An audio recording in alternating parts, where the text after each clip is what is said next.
All right, folks, welcome back into another edition of the High School Huddle, your one-stop shop for everything and all things Section 5 sports. I'm AJ Feldman, he's Carl Jones, and Carl, the bricks have been handed out. Sectional championship games are in the books. We had some drama, we had some excitement, we had some viral videos that have got everybody questioning about uniform choices. We had everything you could possibly ask for in a championship week, and it definitely lived up to the hype, Carl. The hype and then some. Also, shout out to Mother Nature for allowing these games to be played smooth. You know, this spring has been a little finicky with the weather, you know, whether it's games getting delayed, playing in 40-degree weather. Regardless, Mother Nature was on her best behavior last week and just this past week in general, and just excited that these kids got to live their moments, man. They worked all year for this, and the moment came, and boy, was it big in some of these situations. Yeah, the weather certainly was great. And with these sectional championships all coming back, it reminds me just how annoying it's going to be for basically the end of time to talk about these sectional champs, because with that COVID year taken out in 2020, like all these streaks are interrupted. So you have to say like HFL girls lacrosse won their 11th straight championship. You can't say they've won like their last 11 years. So it's a hassle, but you know what? Somehow I think we will be able to persevere, but we've got a lot to talk about in all these sectional championship games. We're going to preview a little bit of what's coming up. We are going to have our expert guest from WNY Athletics, Tom Prince, is going to come on in just a little bit to talk baseball and softball. We're going to have some great matchups as our Section 5 teams take on Buffalo's best in Section 6. So we thank Tom again for coming on our show. He's going to be on it just a little bit, providing tons of great insight as always. He's broadcasted all of these games, many of these championship games. He's seen everybody, a lot of great insight there. But we're going to start here on the lacrosse field. Once again, some great championship games. We're going to start with boys lacrosse in Class A. It was Pittsford getting it done with a 9-5 victory over McQuaid. Pittsford getting the monkey off of their back a little bit. It's been a little bit since they've won a sectional title. They were runners-up the last 2 years. This year, no doubt about it, with a dominant third quarter. Pittsford down 2-1 at the half. They start the third quarter and finish the third quarter on a 5-0 run, shutting out the Knights. And really, that was all it took to defeat McQuaid, who was looking for their first ever sectional title. Rex Kesselring leading the way for Pittsford with 4 goals in that one. Pittsford, like we kind of talked about in our last show, they had really proven down the stretch that they had kind of pushed away from the rest of the Class 1 pack. Yeah, they had some dudes too, and like this time of year, obviously X's and O's matters, blase. Do you have the guys on the field to get the job done? You just talked about Rex. Obviously, Jackson Green's another one. They got the dudes out there, and all year long, you know, they were fighting not just for Class A, but just one of the top teams in Section 5 in general. And then they proved it once again with a convincing win, I believe, on Tuesday. You talk about who's got the dudes. Victor's got a lot of dudes, specifically Thomas Gravino, who really powered them to their championship game, 16-6 over Spencerport. Spencerport trying for their first ever sectional title in their first ever sectional championship game. So congratulations to Spencerport on a great season. They held it close for a while. It was 5-4 at the half, Victor in the lead, but similarly to the Class A game yesterday, it was all Victor in the third quarter. Thomas Gravino, 7 goals in the game, 4 in the third quarter, as they went on a 6-0 run in that third. They continued their dominance in the second half, 5-2 in the fourth quarter. And in Class B, it'll be Victor taking on Orchard Park. In Class A, it'll be Pittsford against Lancaster. 2 really strong squads from Section 5 going out there, where I think if I have to put my money down, I'm going to put on our teams to advance into the into the state Final Four. I'm going to take a quick little sidebar. Mr. Gravino, I see you're committed to Maryland on the BLAX 5 website. Look, I know like letters of intent have been signed or whatever. You probably already got like your room and board already signed or whatever at Maryland. Look, the school behind me, Syracuse, we could use you. You know, I think we just signed like the #1 player in the country last year. So then you come over on board, y'all be a nice little tandem. It sounds great to me. All your family comes to your games. You right down the road. I'm just saying, man, you're a pretty darn good player, and we would love to have you over there in the Carrier Dome. But no, like you said, Victor, really darn good team all year long. And if you would have told me back in March they'd be in this situation, I'd be like, duh. So shout out to the Blue Devils for getting the job done. Yeah, Adam Weitzman is out. Carl Jones is in as Syracuse's lead recruiter. I do not know if he has quite the connections that Mr. Weitzman once had, but, you know, he's going to try his best. He's going to try his best for the kids. I'm gonna try. You know, I've been having a keen eye on Gravino for the past 2 years. I'm like, okay, does he have what it takes? He has what it takes, and then some. My man, you know, just someone from Victor. If you're listening to this right now, just a little nudge to him and tell him to come talk to Mr. Jones. I'll see what I can do in terms of some way to get you on campus next fall. Yeah, and both Orchard Park and Lancaster have played a couple Section 5 teams this year. I'll say, you know, it's tough to gauge. A lot of these are early season results, so it's tough to gauge completely. But Orchard Park, they suffered a 12-6 loss to Canandaigua. They did beat Fairport. They lost to Penfield.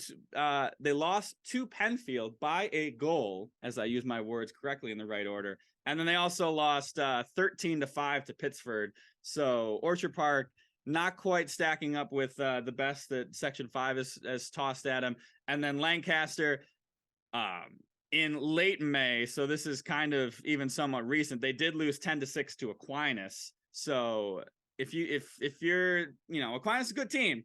We're gonna talk about them in a little bit. If you're losing to Aquinas, I don't know how you're gonna do against Pittsford. So we'll see how those games fare. Speaking of some of our lower class matchups, a great one in Class C, HFL taking down Wayne in double overtime. Wayne fighting back in this one. They were down 2 heading into the fourth quarter. They score both in that fourth to force overtime. However, Chase Perryman, the game winner for HFL, getting it done for the Cougars. And then in Class D, Penn Yan's World, we're all just living in it. I believe it is now 24 out of their last 25 chances to win a sectional title. They have done it in Class D. Just filthy stuff in Penn Yan. Caden Dixon leading the way with 3 goals. They once again, as it was kind of a theme in these boys matchups, blew away in the third quarter. They were up 3-1 at the half, 4-1 in that third to really push away. But Aquinas did give them a pretty good charge. I was at that game in the first half. We were scoreless after the first. Aquinas was trying to win this game 1-0. Unfortunately, they could not. And Penn Yan just proved that they are Penn Yan. We're talking about a whole generation of kids that have come through and won sectional titles. Like, I would not be surprised, and I'm not like over here like judging anybody, but I would not be surprised if someone's kid, like, they won a sectional title and then like their kid is now won one as well on the same like 25 out of whatever sectional championships. That is darn impressive. I don't care what state classification you're in. That many times being on top in a sectional section is darn impressive. And I did see the HFL game winner. Man, shout out to Mr. Perryman. He lived everyone's dream with that right there. You dream about that one right there. Wrote it up, and the script writers looked out for him in that goal right there. Yeah, both teams very dominant. There have not been the Class C and D reps decided out of Buffalo. Those games will be played tonight as we record this on Thursday, June 1st. But either way, 2 really good teams heading out of the Section 5.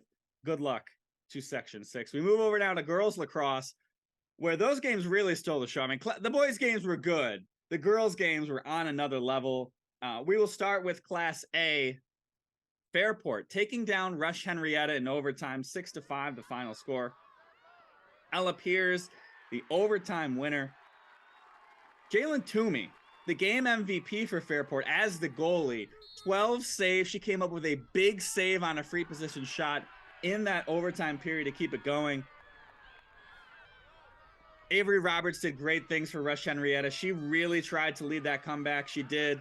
Fairport was Rush-Henrietta was down 4-2 in the second half. Avery Roberts led a 3-0 charge to take the lead. She scored 2 of those goals, but Fairport ties up with about 5 minutes to go. Then they win it in overtime. Just a really great game, a well-played game by both teams. And, you know, you hate to see someone lose one of those games, but, you know, Rush-Henrietta has been through a lot of heartbreak. I believe it's now 4 out of their last 5 years they've lost in the sectional title game, if I'm remembering correctly. They did win last year, so they did not go out empty-handed, but a great win for Fairport there. A game winner hitting the B button, a nice little spin move for game. I mean, come on, like that's tough. Like, oh my, that's just, you know what? It's a game winner is one thing, but then hitting the B button for game, you know, like how courageous you got to be to pull that off. Like, 'cause she could have spun and fell. Like, she could have spun and like thrown a shot into the third row. She said, you know what? Give me the ball. I got this. And I'm gonna make it look fancy too. Shout out to Miss Ella Pierce, man. That's tough right there. You get a gold star for that. Yeah, and that was with just a few seconds left in overtime. And that was really a discombobulated possession for Fairport at the end of overtime. You thought it was going to be one of those things, and you see this with basketball all the time, where you try and hold for the last shot, then they hold too long. They can't get into their play. It seemed like it was going to be one of those, but Ella Pierce stepping up. Speaking of overtime, games going forever, Victor quadruple overtime over Irondequoit. Irondequoit gave them all they could handle. They were up 7-2 in the second half. But Victor, as great teams, as defending state champs, as defending sectional champs always do, they found another gear. Devin Livingston went on a tear, 2 free position shots, a nasty goal to get them within 1. She had 3 in that run to take them from 7-2 to 7-6. And then they were just able to get it done in the end of regulation with just 5 seconds left on the clock.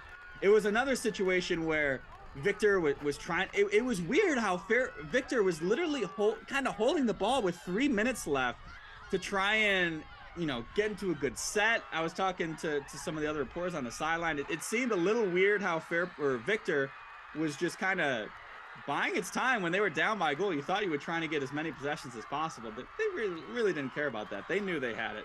But Livingston found Libby Bolin in front with 5 seconds on the clock to tie things up. We go to overtime where A, Victor dominated play, but B, Emma Francis stepped up big for the Eagles, trying to win their first sectional title since 1996. She had 8 saves in that game, 2 really point-blank saves in the first overtime and then in the third overtime to keep them going. She was doing all that she could. However, Victor was winning the draw controls. Anytime Irondequoit did get the ball after a save, they were just relentless getting it back. And eventually it was Allie Pisano, the 8th grader, on a free position shot, the game-winning goal. I repeat that again, folks. An 8th grader, sectional championship game. Your team was down. This is Big Bad Victor. This is the defending state champs. She puts the ball on her shoulder, whips it home. Watch out, Section 5. Yeah, I'm sorry. I know if you didn't like Victor before, well, apparently Miss Pisano is like, I got another 4 years. Y'all got another 4 years of me here.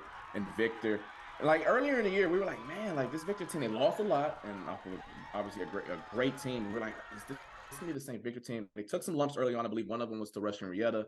Like, is this the same squad? Well, thank God they don't play sectional championships in early March, and they play them in late May. And this Victor team kind of just jailed at the right time. And man, you want to talk about a win, down 7-2 that late, and then an 8th grader brings you home. These script writers for the sectional championships, they did their thing this week. I'll say that. They earned their money. I'll say that. Yeah, they're not allowed to work in Hollywood anymore because of the whole writer's strike. Apparently, they all went to Section 5. And they gave some goals. I do want to highlight Maeve Brennan as well for Irondequoit. She had 4 goals in that game. Another great performance from her, just trying to will Irondequoit, but just did not have it in the end. A great season for them comes up short. And then in Class C and D, just 2 teams that were really strong all throughout the regular season, have been strong for years to come in HFL's situation. HFL getting it done, a 15-6 win over Penn Yan. They were up against Palmac. They were up 6-2 at the half. They kind of pulled ahead again in the start of the third, in the start of the second half. Shea Angelo, 4 goals, who was wearing some sort of a cast on one of her hands. I don't know exactly, if she had just sprained something, if she broke something. I don't know. Wasn't able to quite, figure that out. But getting it done with 4 goals with basically 1 good hand is pretty darn impressive. And then Claire Ruff, 4 goals as well. HFL, I believe it's now 11 straight titles for the Cougars. Death taxes, HFL, playing a tough regular season schedule. Maybe like, oh, is this the year that HFL loses? No, it's just HFL. I remember our last show, we were like, man, they got to go through Aquinas and Palmac. Like, who's going to be the Class C rep? And they pretty convincingly won both games. Like you said, we should have known better. The Cougars, once again, doing their thing down there in Class C.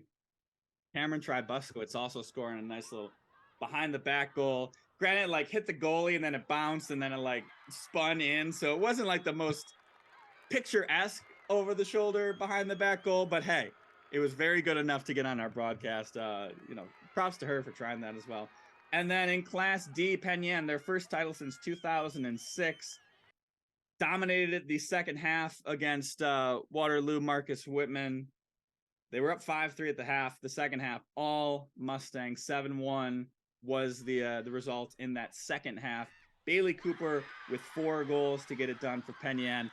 And the Mustangs showing it's not just the boys' world over there. Stepping up to the plate in that sectional title. I'm sure they appreciate Palmac moving up from Class D to Class C to kind of facilitate that happening. But congratulations to the Mustangs for their sectional championship. Look, Section 5. If both the women and the men do it, well, the boys and the girls, excuse me, do this on a little run, I'm sorry.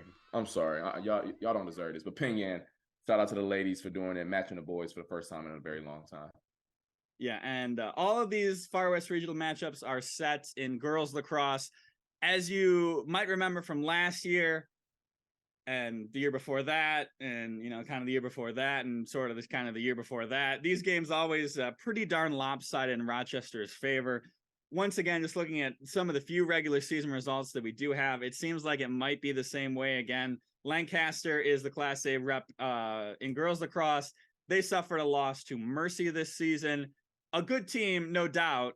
However, as like a semifinalist, a quarterfinalist in Class B. Clarence will be the Class B rep. They split with Aquinas. Once again, a really good team, but in Class D. And then in Class C and D, it'll be Lakeshore and Eden trying to take down, correction there, Lakeshore and the mighty Eden Raiders in Class C and D trying to take down HFL and Penn. So good luck to the Buffalo teams. We will see if they can fare better than the one-sided affairs that we had last year. Those girls lacrosse games will be out over in the Buffalo area at Clarence High School. Softball was a great one as well at Schrader High School. We had some dominant performances. We had some scrappy performances. Carl was at those games on Saturday. Carl, why don't you take us through what we saw in the softball dime? Yeah, we're going to start over with Rush-Henrietta versus Victor in the AA game. 9 innings, but Rush-Henrietta got it done 6-5. Heading into the final inning, I had my highlight ready, to be honest. I'm like, all right, Victor's up 5-2. Got some impressive runs, final out, boom, that's my highlight. And then Rush-Henrietta starts scratching and clawing their way back into the game.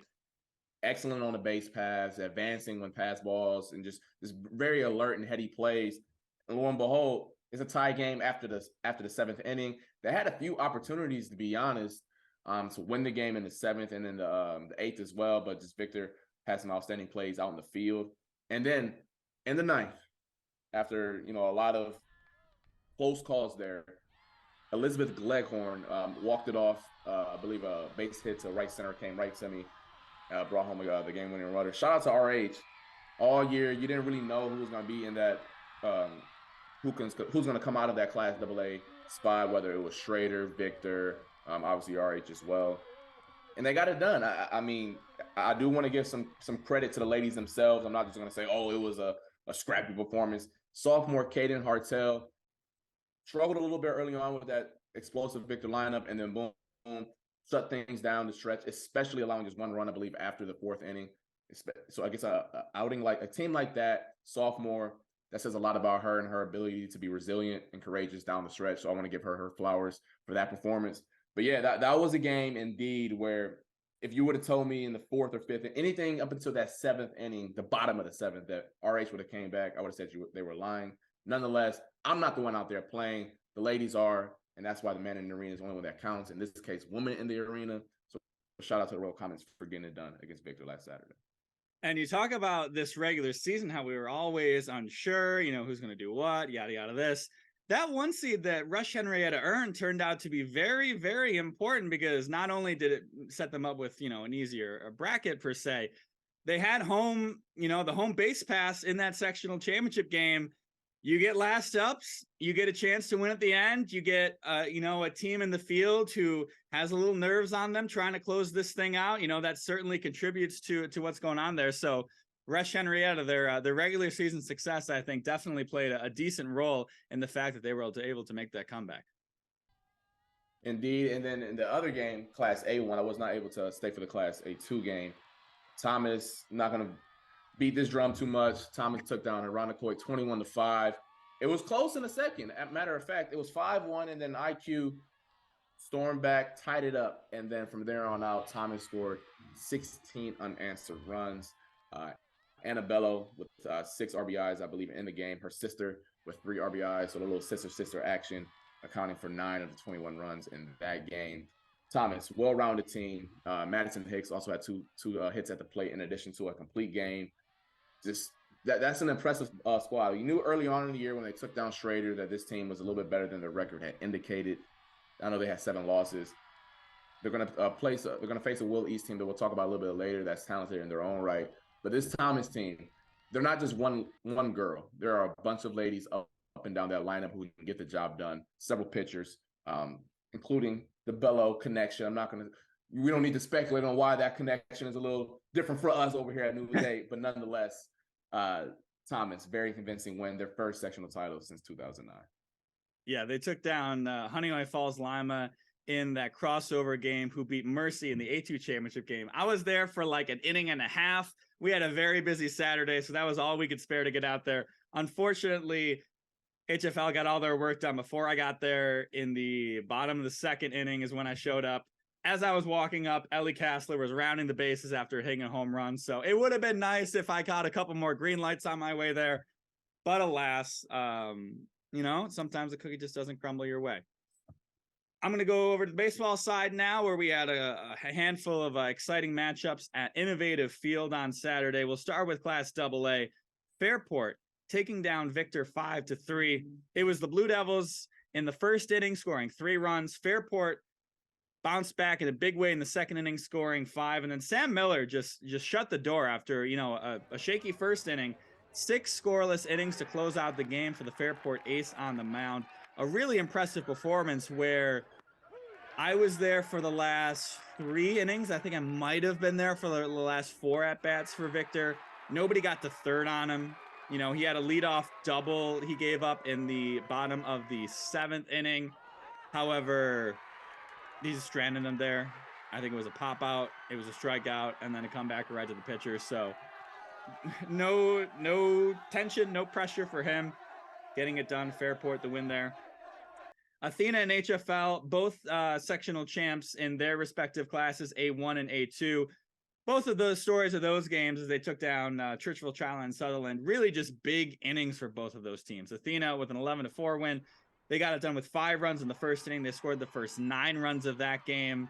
So just an explosive start for Athena, who was, they were just getting runs on, it wasn't big hits. It wasn't anything crazy. It was just like singles, drawing some walks. They were moving guys around. That's how you win baseball games in the playoffs. And then HFL taking down Sutherland 11-2. They scored 9 runs in the 5th inning. Just once again, kind of the same. Guys on base, hitting them around. You score 9 runs, that's what it takes to take down a good team like Sutherland. So congratulations, HFL. They will be the Section 5 representatives as they took down Athena in the crossover game.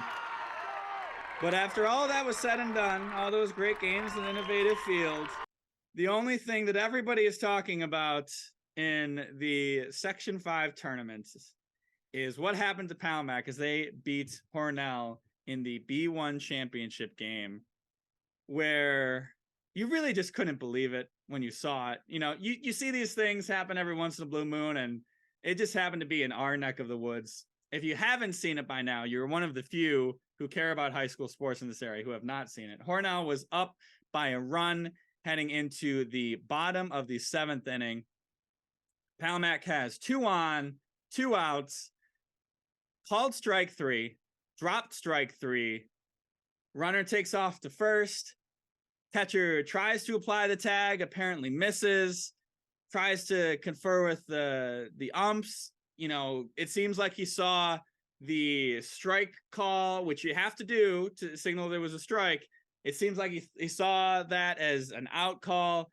So he goes crazy. He goes buck wild, puts the ball in his back pocket. The team's celebrating. And while this is going on, Palmac just keeps running around the bases, because apparently the tag was never applied. The umpires never called him out. and Palmac wearing red, taking down Hornell wearing red, which was one of the things people were commenting on the most. Just a heartbreaking way for Hornell to lose it, but a crazy way for Palmac to win that game. Man, you just feel for the Hornell kids in that situation, and you work so hard to get to that moment for it to end like that. There's no words for that. Now, on the other hand, the Palmac kids, shout out to whoever coached them up or whatever games they've watched as a kid or whatever the case may be, to just be heads up and be smart players in that moment. I mean, I know what I would have done. I would have seen them celebrating, and now I'm laid out on the grass crying. Like I'm sick. I'm like, man, my high school career over with. They would have probably had to run and pick me up to go keep running around the bases. So shout out to the players for being heady players in that moment. I don't know like what words that you can pull up to even describe that. It's just one of those. You see what happened? Yeah, I couldn't, because there's so many questions. There's so many questions. It's just like you said, like what's the catcher? What did he not see? The only person that's going to know that is him. Obviously, you're a former ump, so you know a little bit more than I do, a lot more than I do on the out call versus the safe call and how emphatic you got to be with both. Just I feel for everyone in that situation right there. Yeah, it's just a really tough break for Hornell. I did read an article in the Hornell Sun where their head coach was talking about just what you do, the damage control per se, because it's a little bit harder now in these days when these crazy things happen. I'm sure these happened in the 70s and 80s, and these became just old folklore legends that to hear how Hornell lost the championship game back there down in 83. But, we can watch it. We analyze it. It's on John Boy. It's just everything. So, this is, Thad talks about it all the time. High school sports, it's about learning lessons. And every kid on that team is going to go through something in their life where it's probably going to be a hell of a lot harder than losing a baseball game. But it's tough to tell them to that now when, they're still just heartbroken, trying to go back to school. I hope everybody's classmates are not too hard on them, but just a tough way to lose there. Definitely a tough way to lose. But like, they're kids at the end of the day. And look, we watch pros make mistakes. We watch pros, make mistakes. And you're like, bro, you get paid millions of dollars to play this game. You doing stuff like that. So I don't know if the kids are intentively reading the comments or anything like that, judging them. Don't worry about that. Like, they're not in y'all shoes. They never were sectional champ runner-ups either. How about that? So regardless, Hornell, keep your head held high. Y'all will be all right. And for Palmac, if there was a rating for IQ and all that and awareness, we need to bump them up, because that was a great play by the three players involved for Palmac in that situation. Yeah, Palmac moving on to the Far West Regionals for the second straight year. And to preview all of these Far West Regional games that we're going to have going on between our two schools, I will say we did not have time to get to all of the matchups, largely because, A, we didn't want to take up too much of Tom's time, and B, the smaller school matchups from our area, all, for the most part, out of area teams. So we were only able to just focus on the big schools. But here is our interview now with Tom Prince of WNY Athletics. A lot of great content as always. Bringing it to you right now. All right, now, as we mentioned, we now bring in Tom Prince from WNY Athletics. He was here for the basketball season, the winter season, previewing those Far West Regionals. He is back here in the spring to talk some baseball and softball. Has been broadcasting the games all season long. Tom, thank you once again for joining us here on our podcast. I appreciate you guys having me. Yeah, it's going to be a really fun weekend. The weather looks great, as it's been for the past couple weeks or so. So we're just going to get right into it. We're going to start off with the baseball. These games are going to be played over in the Buffalo area, over there in Section 6, even though one of the games is in Batavia. So kind of right in the middle there. But we will start off with Class AA. We've got Lancaster taking on Fairport in those Far West Regionals. Lancaster kind of a little bit of hesitation in the semifinals, but really kind of making their way through that AA tournament. Tom, just first off, how has Lancaster looked getting to this point here? Well, Lancaster comes out of their division as the number 2 seed, right? And if you look at their losses in the regular season, they did lose their 2 games to Orchard Park, which was the winner, because Orchard Park did get upset in round 1.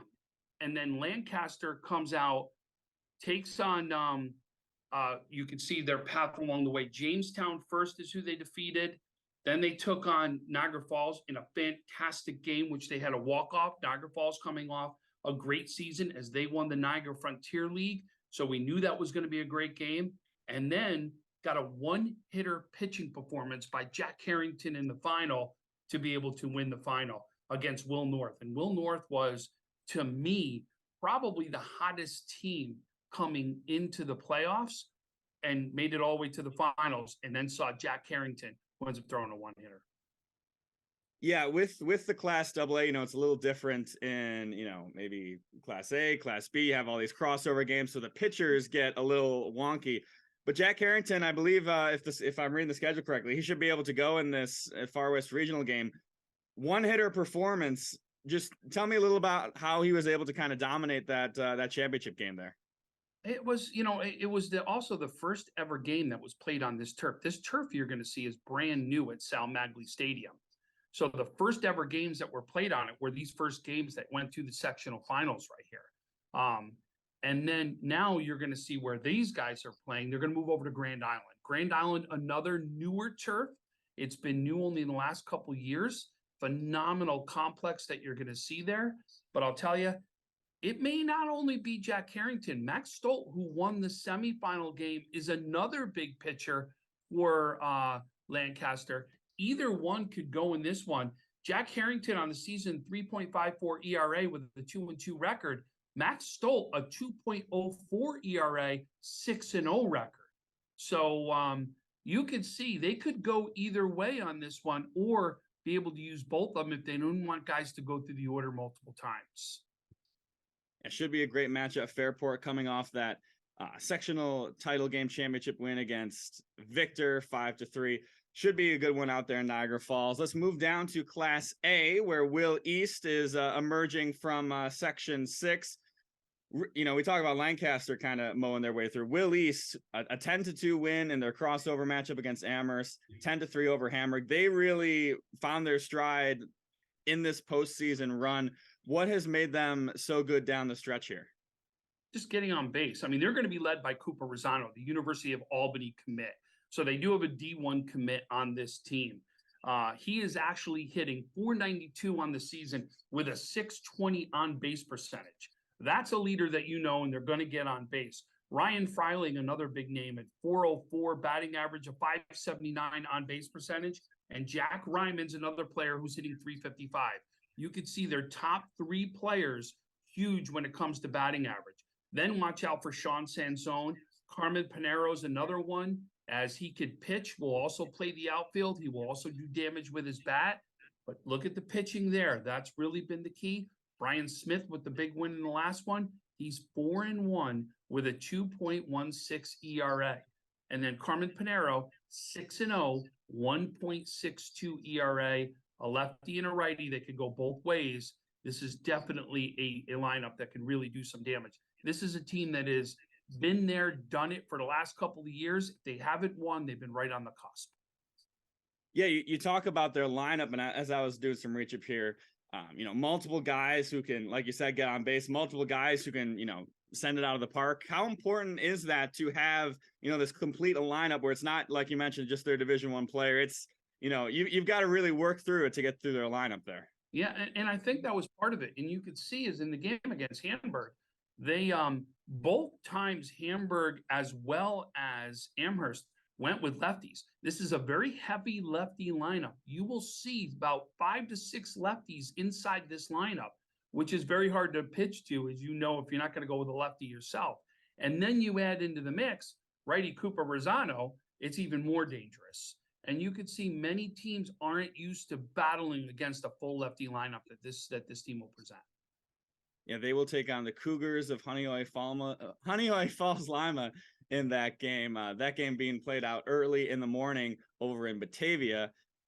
I'll be out at that game. Should be a good one as well. And let's head down to Class B, where Depew, you look at their record, their resume, just the domination on their way.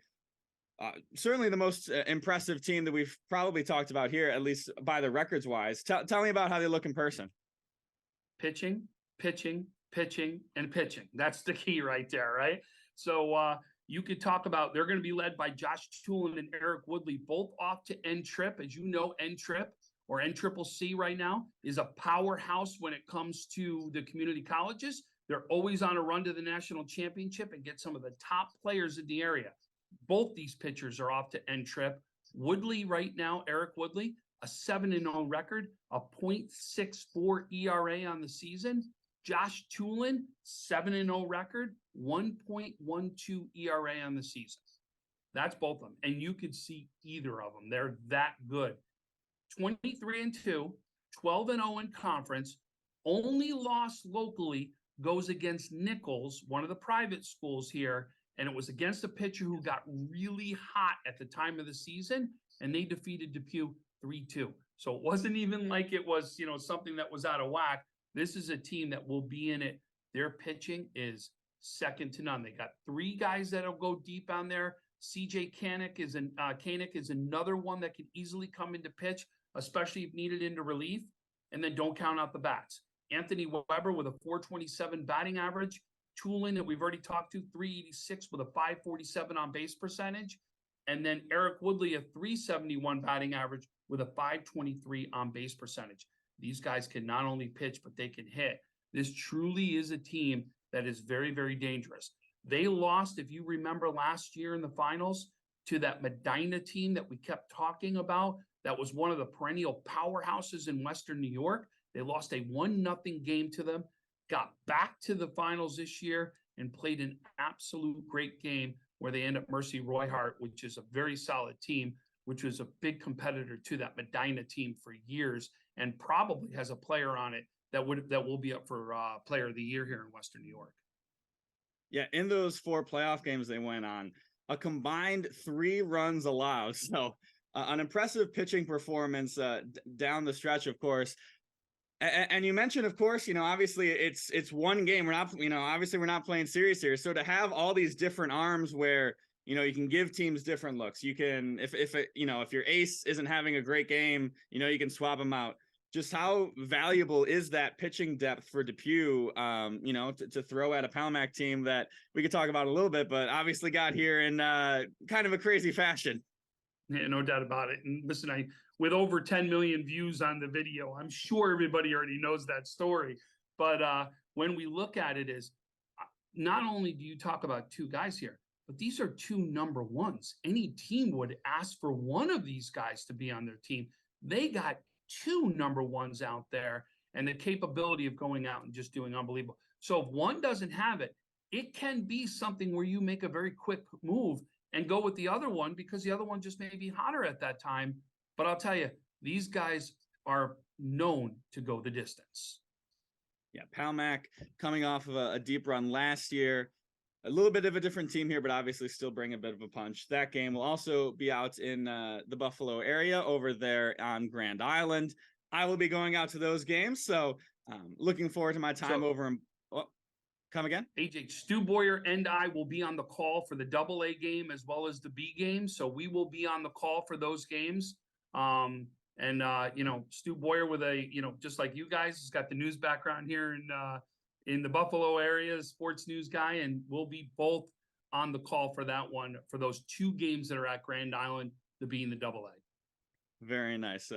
Of WGRZ fame. Love Stu from back in my time over in Buffalo. I will be over at those games. Carl will be holding down the fort here in Rochester for the softball games. Let's turn it over to him now to preview a couple great matchups we've got on the softball diamond. Yeah, let's start with the big dogs in Class AA. Clarence up against Rush-Henrietta. This Clarence squad, you look at their record and you're like, how are they representing Section 6 in the Far West Regionals? They've won 6 straight games to this point. Tell me more about this squad, because on the record itself, and I know they got an expressive streak into the postseason, but what did they do to get here? Yeah, so Clarence was a team that kind of started a new group of young women, is what they did. And really, you saw as the season get on, they got stronger, and stronger. They're going to be led by their pitcher, Ella Harrison, who no doubt will be one of the top pitchers that you see out there. She's getting many looks right now from upper levels, especially Division I levels. But I'll tell you, Their leadoff woman is unbelievable. Sam Poslowski, right? I watched her in the championship game against Frontier bunt 4 times for 4 hits and put it in different places every single time. And they knew she was going to bunt every single time and got on base still all 4 times. And then you add that speed to the base pass, look at exactly what happens right there. They're also going to see Ella Zobel, Mackenzie Crawford, Taylor Pavelski are going to be some of the other young women you're going to see on that team. They are a full team that's really coming together right here. Took down a Frontier team that was unbelievably coming in hot, took down the #1 team, Orchard Park, at a 2-0 game. And I'll tell you, this Clarence team still was a #2 seed, even though you look at a 13-6 record and 9-4 in conference. But I'll tell you, you talk about some losses to Orchard Park, and then you mix in a couple of the other losses right there. You can see got hot, right time, right place. Nah, I believe they're a young team. I believe they have an 8th grader who's contributing big this time of year. How would you describe this team in terms of their playing style? Because I believe the way that Rush-Henrietta got here, the ladies are obviously talented, but they're a scrappy bunch. I mean, they are going to find ways to get runs on the board, and they don't care if it's an error or a home run. They just want runs on the board. How would you describe Clarence in that same fashion? I would say same exact thing. Very scrappy. When you talk about a leadoff batter that's going to bump 4 times at you and you know it's coming, right? They're really executing. And something Stu and I have said on air for multiple games. The team, especially in softball, that can execute the small ball game is going to be a team that's going to come up with a victory, right? This is a team that could truly execute that small ball game and really help take their team onto hopefully new heights.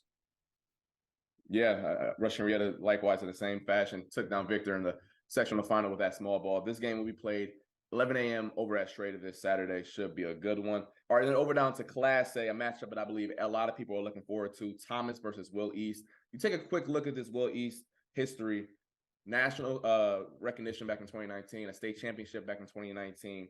Is this a program that always expects to be in this moment every single year?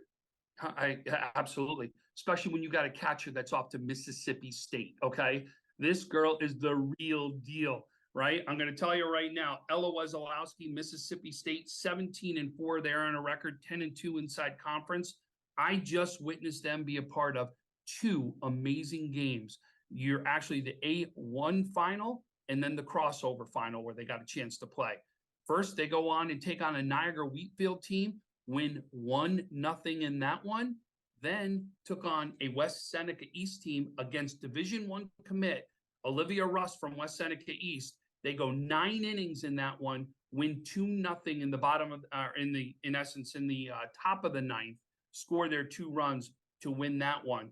Their pitcher, Grace Kessel, put zeros up against both those teams. And I'll tell you, she has been something. She really is. She got double-digit in strikeouts in both those games. You could see if she is challenged, she will absolutely turn that fastball up just even more.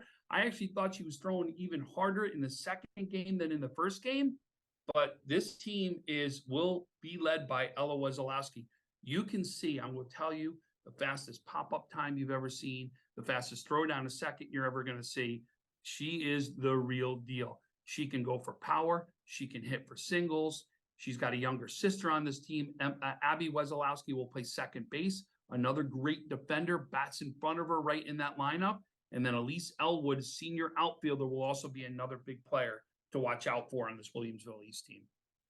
Now, hold on, Tom. You telling me about Ella going to Mississippi State, but this pitcher shutting out in the sectional play. I mean, come on, like who the leader over here? I mean, she's a junior. She's a junior, so that's the reason why we haven't officially said this is where she's going, right? Oh, okay. I just know I hear Mississippi State, and I'm like, hold on, this is looking like a legend in here. Like I'm talking like one of the best in New York. And she's, those state championship teams you talk about. Ella played on them when she was younger.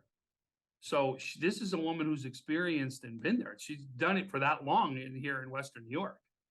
But I'll tell you, this Grace Kessel has gone head to head with some of the best already and won.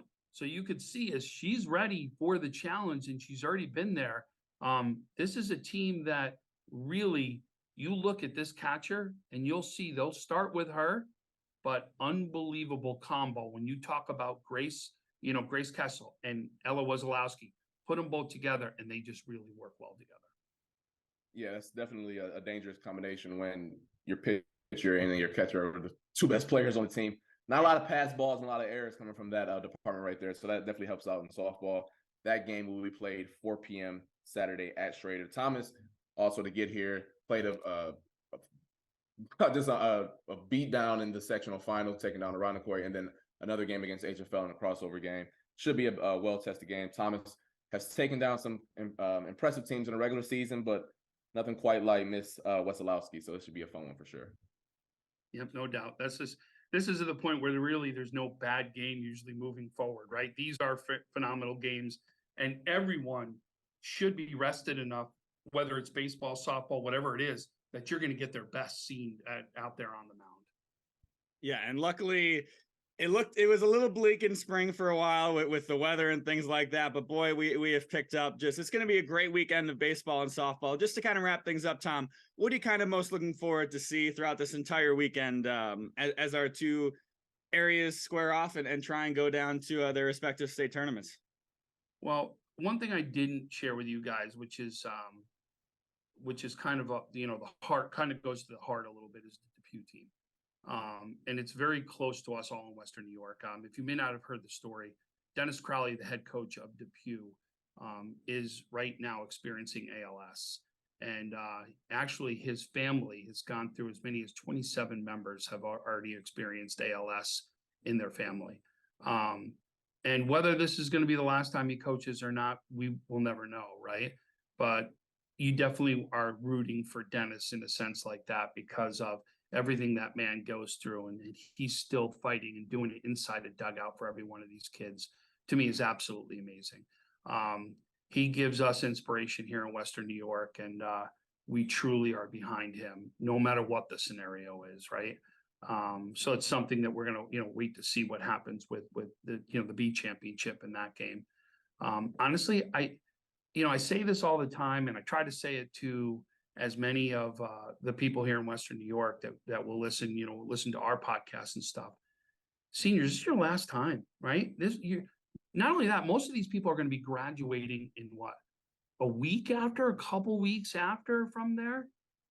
Don't say what if. Don't say if I only did this. This is the time at this point where you better leave it all out on the field.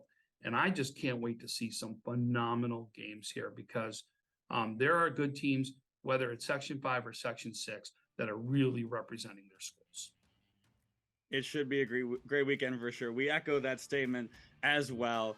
Can't wait to see all the seniors, all these teams lay it loud on the line. Once again, Tom Prince from WNY Athletics, we thank you so much for coming on our podcast, educating our listeners on what should be a great slate of games this weekend. Tom, thanks again for coming on the show.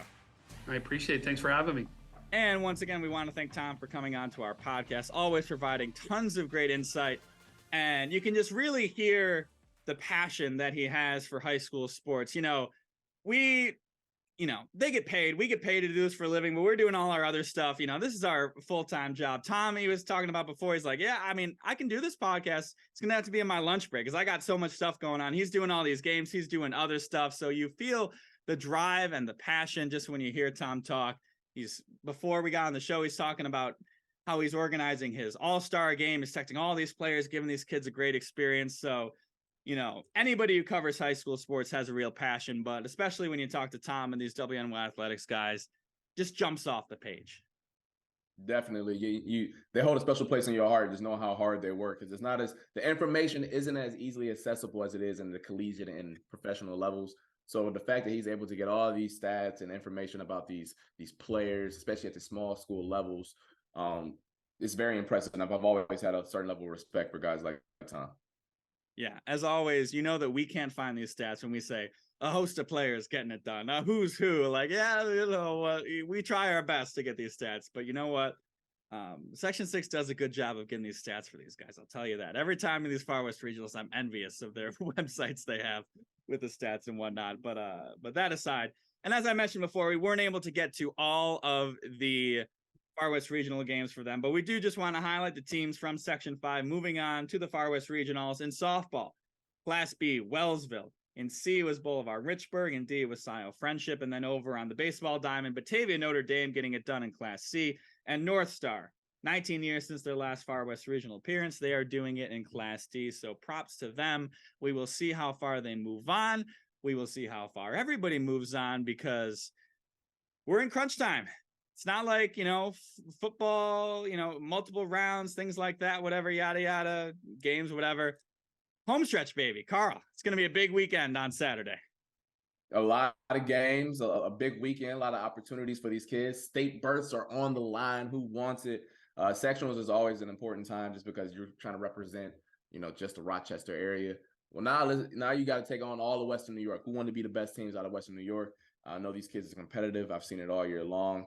But just in the same token, though, this could be the last time for a lot of these kids you ever don that uniform or ever pick up a bat, ever put on that helmet. This isn't like, when you're 25, let's go put on the helmet and go play baseball again. Like, no, the rules are a little different. The intensity's a little different. So I just want all of these kids and competitors to take in the moment and understand what's at stake here, because this could truly be it for a lot of you. So just really, really embrace it, because someone like myself, I'm envious and would love to be in y'all's shoes just one last time. Just one last time. Especially in spring sports, where there is no next season to look forward to for these seniors. There is no, all right, we didn't win the football title. We'll run it back in basketball. We'll show it's how it's done. This is the end of the road for some of these kids. It's the last time they're basically doing anything for their school other than graduating, with how far these state championships extend.